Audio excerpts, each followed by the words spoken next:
So, welcome back to the show. I am your co host, Conspiracy. And I'm Science. So, brew some coffee, pull up a chair, and open your mind. Today on Science versus Conspiracy, we will be discussing the 15-minute smart city idea. We'll be right back.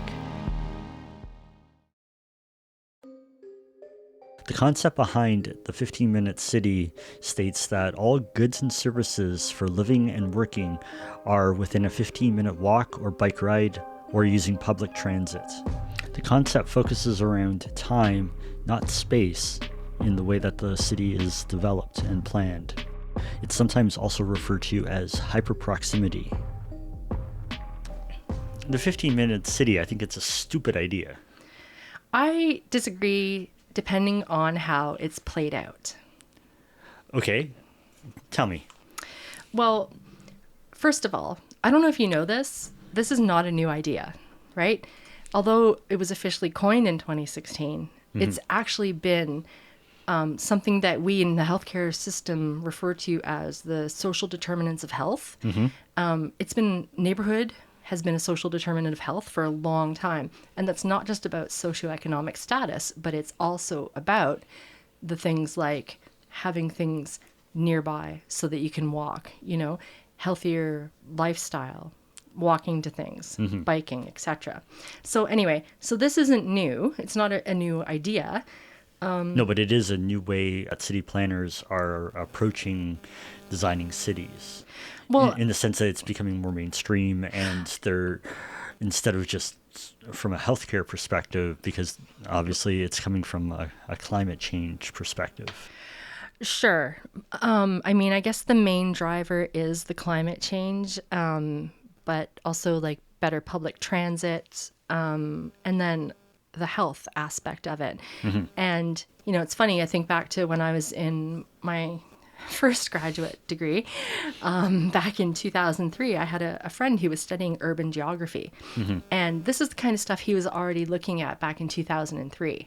So, and before that, when I was back in nursing school and we were talking about neighborhood analysis as part of the social determinants of health, I actually did a whole paper on the neighborhood of Ancaster, Ontario.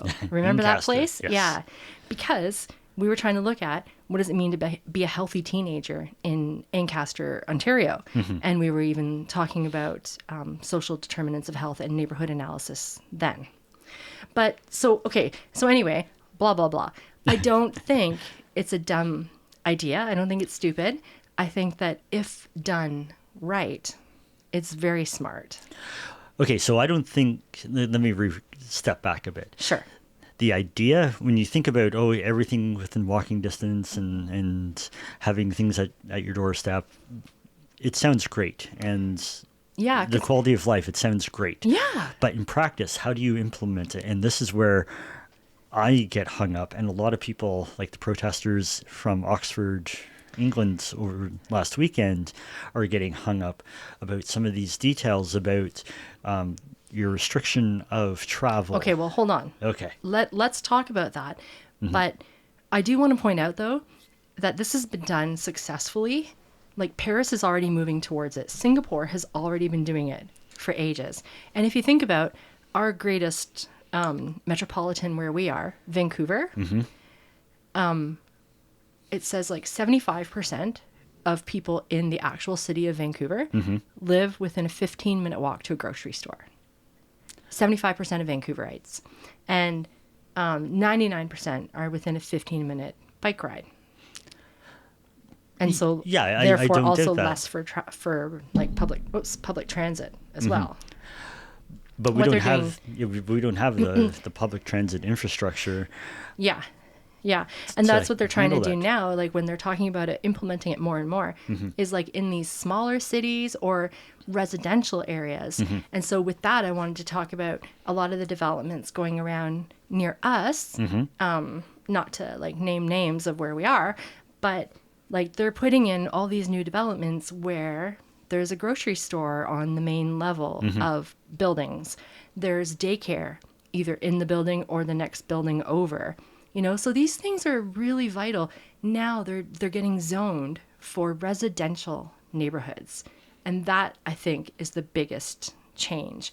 Because in a city like Vancouver, for example, where they've been doing things like this for a long time, it's been, oh, they're building a tower downtown for people to live in where there's already been all these businesses. Or, oh, this neighborhood has been traditionally industrial, and now they're building houses there. They've been zoned for residential.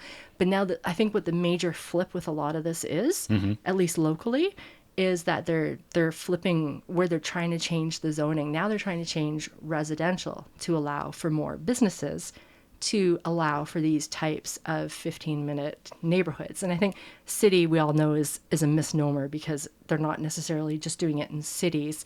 It's communities, it's neighborhoods, it's vicinities, not just the city.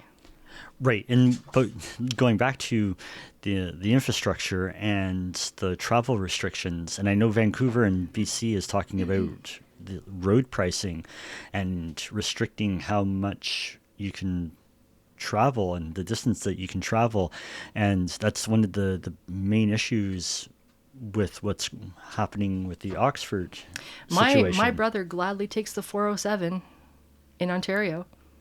That's a toll. That's no, I know, but congestion. That's road pricing. Right, but there. Right, but you can go on the 407 as many times as you want.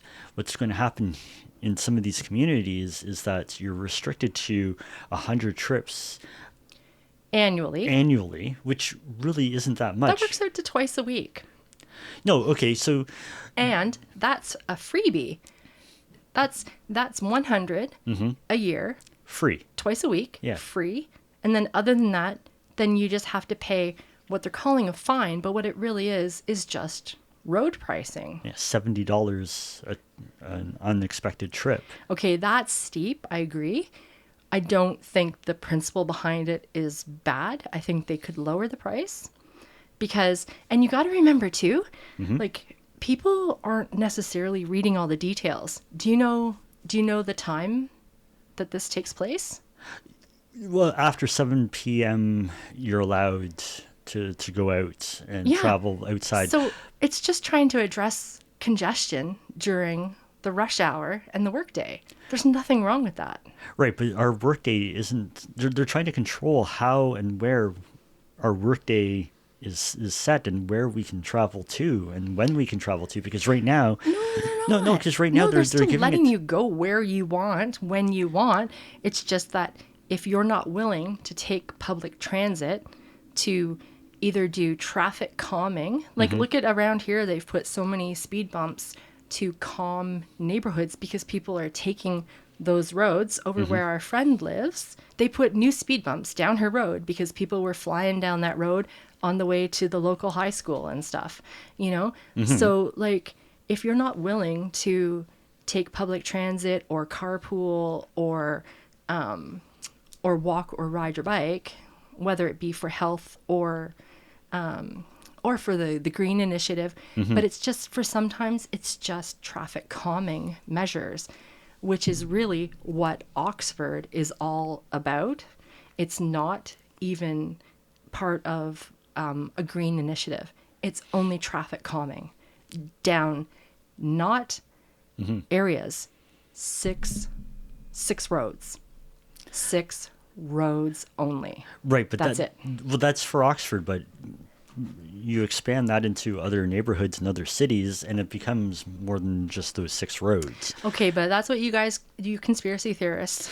And I'm, jokingly lumping him in here, folks. He's not that bad, but not that bad. Not that bad. Not that bad. But, that's what people do, though, is they extrapolate to the nth degree to make it worst case scenario. And that's not what's happening. There have been people at these crazy protests saying, oh, it's like Nazi Germany. Are you kidding me?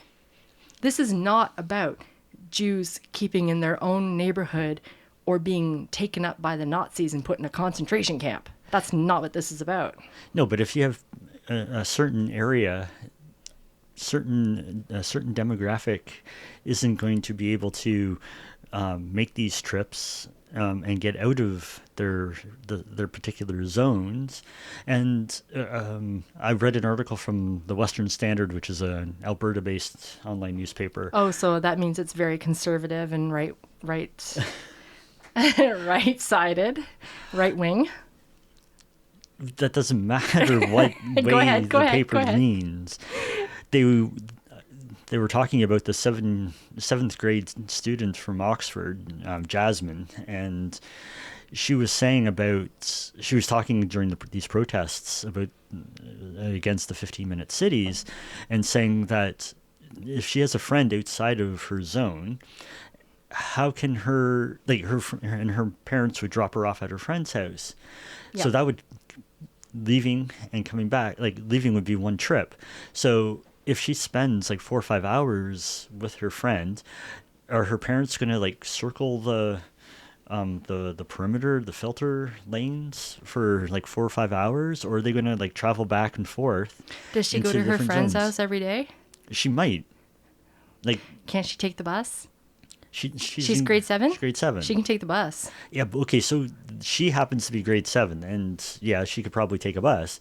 But what happens, there's other kids that are younger, grade 2 and 3, and seeing their friends 2-3 times a week, or their parents work and they have to drop their child off at a daycare or a friend's house to act as a daycare while they're at work or something like that. One of the benefits to a 15-minute city, and again, Oxford is not trying to be a 15-minute city. They're only doing traffic calming, and the 15-minute city protesters have been taking it and running with it because they need something to do with their lives.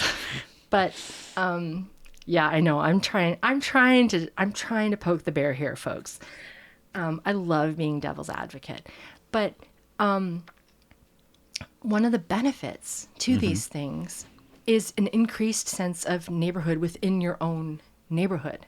So, maybe you'll get to know families near you. You're all of a sudden you're all shopping at the same grocery store. You're all frequenting the same daycare. You're all, you start to learn each other's names and get to know each other. We have no sense of community where we live whatsoever because we drive everywhere we go. Okay, so let's just say that it does create a better sense of community, and you shopping at the grocery stores and shopping at the same retail stores. Are they going to have the same brands in every zone? Are they going to be local brands, or are they going to be national or international companies? What happens if our zone has extra foods and we want to go to Save-On because of pricing or something like that, and we have to travel outside our zone? Because we want their lasagna. Yeah, because we want their lasagna. I really like the Save-On lasagna. But you see what I'm saying? I do. Yeah, and if you want to start your business, how is that going to affect what kind of business you're creating? Because say you want to start a daycare, but there's already a daycare in your zone. Yeah. But you know that there's a need for it in another zone or something. Your zone's bigger than one of the other zones, and how is that going to affect startups and the small businesses? Get it. Yeah. And they're going to, and government's going to go with the bigger brands because they're going to be able to create more jobs and all the arguments. I get it, and I see how that is certainly something that's worth considering and talking about because, they're for Oxford, for example, they're not having it fully implemented. The first phase of it isn't even going to happen until 2014. So they 2024, you mean? Or yeah, thank you. Oh my God, it's already happened. And then that was the first phase, and then I think the full thing for Paris, for example, is going to be done by 2040. So these are the things where these trial cities, these options where they're starting to do it and learning from their mistakes, where whatever those may be. Those are going to be valuable lessons for other cities who want to try it, and the world is watching for sure. because I don't have an answer to that with the smaller shops, and because I get it, I hate seeing the mom and pop shops run out of business by huge corporations and people bargain hunting at the Walmart. Like I go to my Walmart for something, but not for a lot of things, and I still like my mom and pop shops, so I get it. And starting a business, that definitely would be challenging as well. So there's got to be certain concessions and permissions, I imagine. We don't know the full extent of all the details, right? Most of the people out there don't, because we know from city planning, there's reams and reams and reams and reams of paperwork that go into it. So I seriously doubt that anybody who's read these articles has also gone to find all of the possible city planning documents with Oxford, because one thing that I know that our cities out here where we are do is you can have a business license for certain businesses that cross cities. Right. So perhaps there are some leeway or incentives for businesses that they will implement for other neighborhoods in these kind of things. I don't know. It's a good question. Or if you want to go to the beach and the beach is in zone 3. Well, they've got to make permissions for stuff like that. They have to. There you go. They right? You're saying that they got to do all this stuff, but they don't, because if they implement it, they're just going to restrict our movement even further. No. Nobody's restricting your movement. Nobody's doing that. Well, it comes down to a socio-economic. It's not discussion. lockdown. It's not. No, because people who can't afford to take the bus, who can't afford to have a car, and we saw this in California over the last couple of years. People can't afford to have a car. What's the problem? No. Just let me go back for a second here. Okay. You're coming up with different stuff here. Yeah, because you're trapped in your zone. You can't drive your car because you can't charge it on certain times. So for those people can't travel. You don't have enough money to take the bus. These are different people. So they're going to be like these ghettos eventually. Well, I mean, ghettoization is a concern, and I mean, we've seen it in some of the local cities around us, but that's been by choice. Certain ethnic enclaves wishing to stick together and have their own sense of community. I don't think ghettoization is really an issue with this, because you're going to want, if you're going to have to live in a zone, you're going to want to live with people that adhere to your values. Careful. Yeah. Adhere to your values. Okay. And just like people moving here based on a number of different criteria, what I'm saying is it's a slippery slope. That slippery slope argument is so weak, though, and I have examples. I can appreciate where you're coming from, with wanting to make sure that these things are done well and done right and equitably and just. But I think the slippery slope argument is very weak, because just because something may have happened in the past doesn't mean it's going to happen again. And just because someone's afraid of something happening doesn't mean it's going to happen. But time after time after time, history tends to repeat itself. Not necessarily, and not with this. We haven't seen any negative effects of this kind of stuff yet. Time will tell. Time will tell. So what do you think, folks? I don't know. I think it's great if it's done right. I really do. But I would want to know if they suddenly said to us that they were implementing it in our neighborhood. I would certainly want to know that I could choose to go to other neighborhoods and just pay road pricing. But then again, you're paying road pricing when there's already taxes that pay for the road and the maintenance and the road system already in place. Maybe that road pricing goes to something else then? We've tried that though. The carbon tax is supposed to be revenue neutral, but that's gone into general revenue, and that was supposed to. That's true.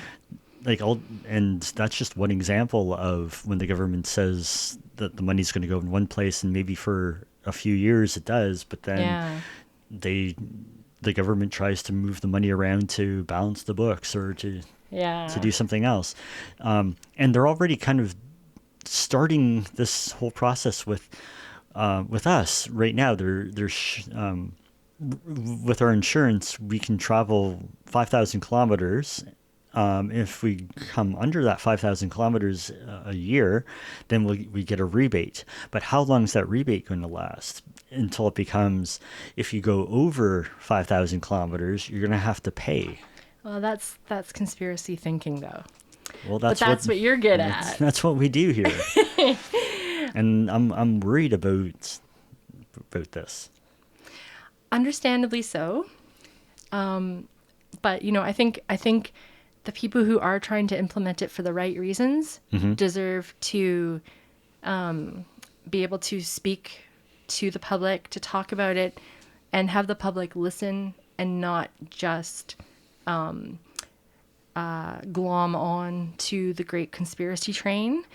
I think that these things are worth an endeavor until we see otherwise. Right. So I'm just going to leave it with one last thought here, and then we can end it. But it just goes back to the other podcast that we did about the Great Reset. I knew you were going to bring that up. The Great Reset. The Great Reset. You say your bit, and I'll say mine. You will have nothing, you will own nothing, and you'll be happy. I'm paraphrasing the quote, but that's pretty much what it is. You have guys like Klaus Schwab, who's the head of the World Economic Forum, and is talking about this Great Reset, is putting this new agenda into motion. But the Great Reset, everybody needs to be reminded that it was to try and help humanity make better choices coming out of the pandemic, in the sense of financial, health, or I already said financial, I was going to say economics, city planning, medicine, social services. Like the Great Reset was meant for us to collectively have the world be a better place coming out of the pandemic. And it's just become a conspiracy theorist catch-all that's been co-opted by anti-vaxxers, anti-lockdown, far-right climate deniers, even anti-Semitists. Like, it's been co-opted and abused. It's not as evil as y'all make it sound. Go listen to that podcast about the Great Reset, and you'll hear my side of the story on that one. Yeah. But we'll leave it for this week. This has been a fun debate. I love having these conversations with you because we respect each other and we listen, and that's what I think the world needs more of, is people who will listen to each other's opinion and respect it. And, maybe you have one opinion on it, maybe I have another, and only time will tell. It's not about being right, but only time will tell how these things play out. But, I wish people would have more agreeable, respectful dialogues like we do. I totally agree with you. We have to have a calm, rational discussion. You can disagree with other people. It doesn't have to be the end of the world for disagreeing with somebody, but you have to listen to their opinions. And you have to understand that people might have a different opinion than you do, and you got to be okay with that.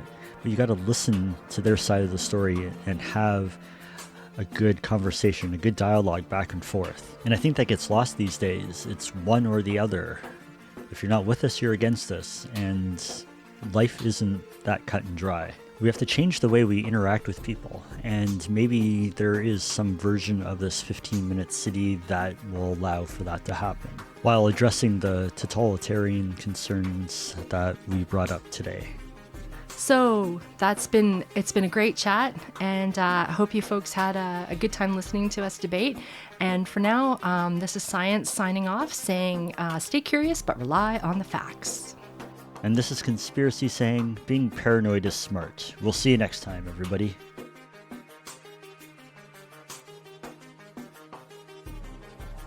This week's episode of Science vs. Conspiracy Over Coffee was produced by Lithologica. Research and writing was done by Bob Homer and Jennifer Timer.